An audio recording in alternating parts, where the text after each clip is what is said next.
Frankenstein, la célèbre œuvre de l'écrivaine anglaise Mary Shelley, est resté l'un des piliers du genre gothique et de science-fiction.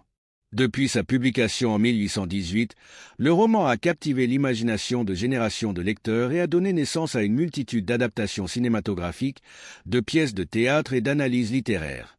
L'histoire de Frankenstein aborde non seulement des questions de science et de moralité, mais soulève également des questions fondamentales sur la nature humaine, la création et les conséquences d'un désir excessif de pouvoir.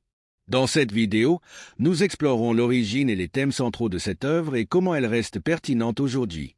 Mary Shelley a conçu l'idée de Frankenstein en 1816, alors qu'elle était en séjour d'été en Suisse, avec son mari, le poète Percy Bysshe Shelley, et l'écrivain Lord Byron.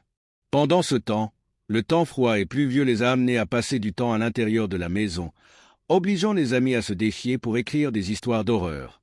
Ainsi, par une nuit d'orage, Mary Shelley a rêvé de la vision d'un homme qui avait créé une créature à partir de parties de cadavres, pour ensuite être horrifié par sa propre création. Ce rêve a été l'étincelle qui a déclenché l'idée de son célèbre roman.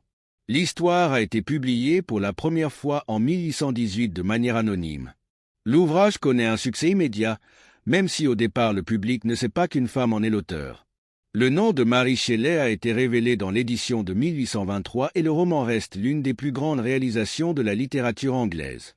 Frankenstein suit l'histoire de Victor Frankenstein, un jeune étudiant en sciences à l'université d'Ingolstadt, qui, obsédé par l'idée de vaincre la mort, cherche à créer la vie à partir de cadavres. Grâce à une série d'expériences, Frankenstein parvient à donner vie à une créature composée de parties du corps humain. Cependant, en voyant l'apparence hideuse de sa création, il la rejette immédiatement et s'enfuit terrorisé.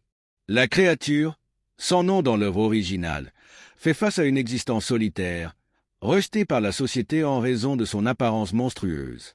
Au fur et à mesure que l'histoire progresse, la créature cherche à se venger de son créateur, déclenchant une course-poursuite dans laquelle Frankenstein et son monstre sont confrontés à leurs propres dilemmes moraux et existentiels.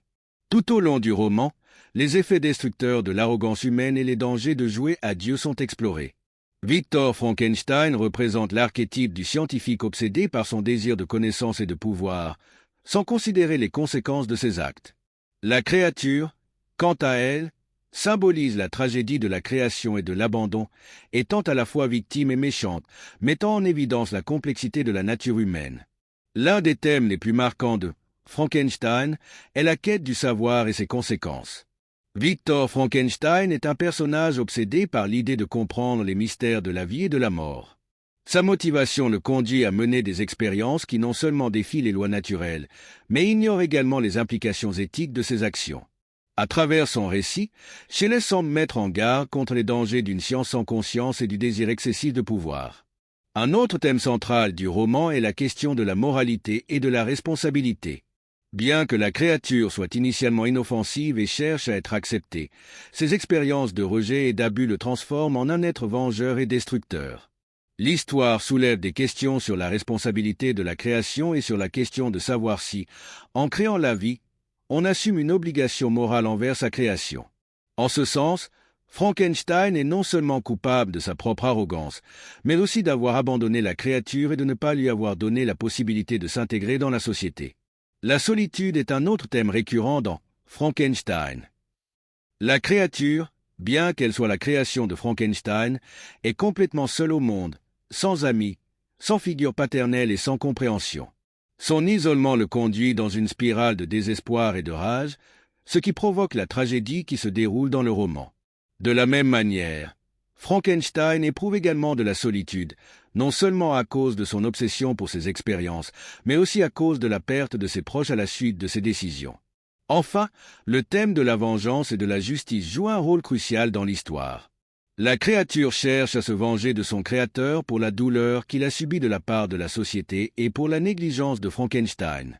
Tout au long du roman, la créature et Frankenstein luttent contre leur propre désir de vengeance et l'angoisse que cela leur provoque. En fin de compte, le roman montre clairement que la vengeance ne fait que perpétuer davantage de souffrances, sans offrir aucune véritable forme de justice ou de rédemption. Au fil des années, Frankenstein a été adapté d'innombrables fois au cinéma, à la télévision, au théâtre et dans la littérature.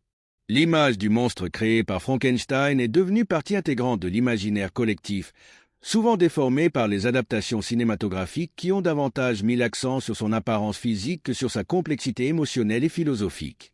Le roman reste cependant un texte fondamental pour comprendre les dilemmes éthiques et philosophiques de la science et de la création.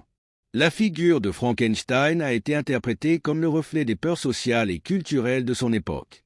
La révolution scientifique et les progrès de la médecine et de la biologie ont suscité des inquiétudes quant aux limites de la connaissance humaine.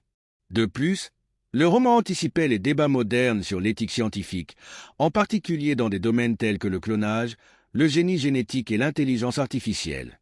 Frankenstein reste une œuvre littéraire fondamentale, explorant non seulement les limites de la connaissance et de la création humaine, mais abordant également des questions universelles sur l'identité, la moralité et la responsabilité.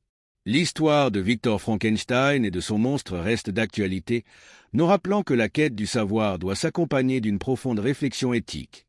Si vous souhaitez voir d'autres histoires intéressantes, vous pouvez me suivre sur ma chaîne YouTube Franck Fernandez History.